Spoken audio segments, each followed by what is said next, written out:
to use relisting to get to page 1 of the Etsy search. Hey, it's Pam from Ben McFuzzyLugs, and it's a Monday, so it's another Etsy tips video.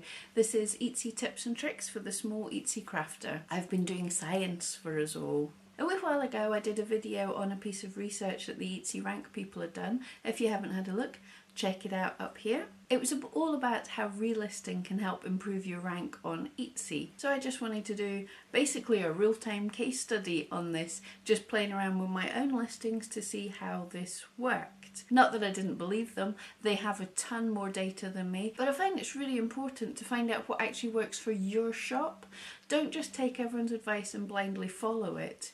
Do some research and find out what works for your shop and what's good for your shop. So what I did for this, I took an item of mine, my cat bookmark, which has historically been a fairly popular item, but it's not sold and I've not really done anything with it for a few weeks, so it's quite low down on the listings. So I checked where it was listed on Etsy Rank, just to see where it would be in a search on a baseline of me having done nothing with it for weeks and weeks. And if you haven't already been there, Etsy Rank gives you the option to search for what results will be for a shopper in your own country and what results will be for a shopper everywhere. So I checked both, and I was looking for the term bookmark, which is going to be a high volume query that returns a lot of results. So what I did was I touched nothing else, I just relisted that item, and then at regular intervals I just checked to see what my rank was, if it increased, decreased, where it was, and then over the course of a couple of days I relisted it a couple of times more just to see what happened. So I'm just going to quickly stick up some graphs and we're going to go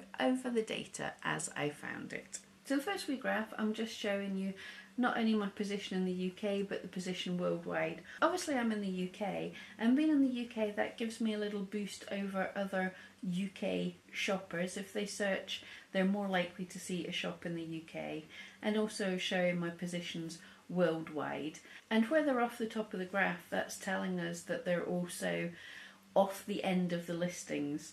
So with this we're wanting the lower position it is, the better, because we're closer to page 1 on our listings. So it's the ranking on the left hand side and time in minutes along the bottom of this chart. As you can see, they do track each other fairly well.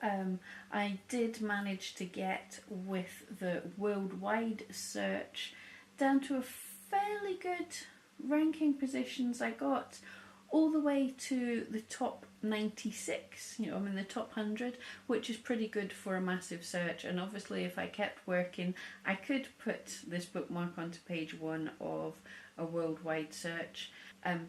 But it's not really worth the effort for me, because this is too vague a search that even on being on page 1 for bookmark isn't going to get me a whole lot of sales. I'm much better to be on page 1 for a cat bookmark, which I already am.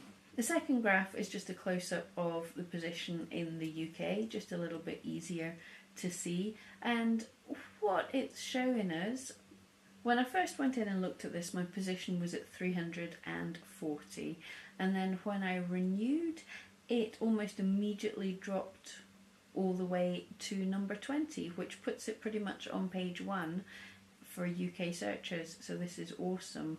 And then over the course of a couple of hours you can see it gradually increasing, and then because stupid me started this trial late at night, I had to go to bed, and by the time I woke up in the morning I was all the way up at position 138. So at this point I renewed again and we got all the way down to position 15, which is awesome. And you can see there's a steady increase over the hours until that afternoon I'd got to position 96 and I decided to renew again, and that boosted me all the way to position 13. So with each subsequent renewal I was getting slightly higher and higher up in the ranking, and then at that point, just after an hour, I decided to renew again. I had only gone up to position 18. I'd only gone up to position 18 from position 13, so it wasn't much of a move. I renewed again and it went back down to position 13.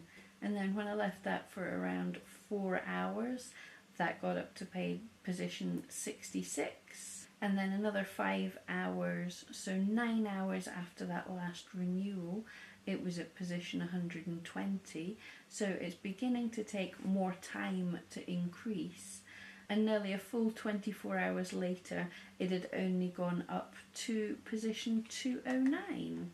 So what I feel these graphs are telling me, that over a fairly short period of time, with strategic renewing every few hours, I'm managing to increase my ranking, increase the position my items getting on, and it's taken just a little bit longer to climb away from being on these high pages. So basically my results are mirroring what the Etsy Rank people found. So I'm going to say, if you have an item that you know is good for a certain search term, but that search term's difficult to rank in, take a few days possibly of strategic renewing that listing, keep an eye on what it's doing, track it on Etsy Rank, and you should find that you can increase yourself up in the rankings.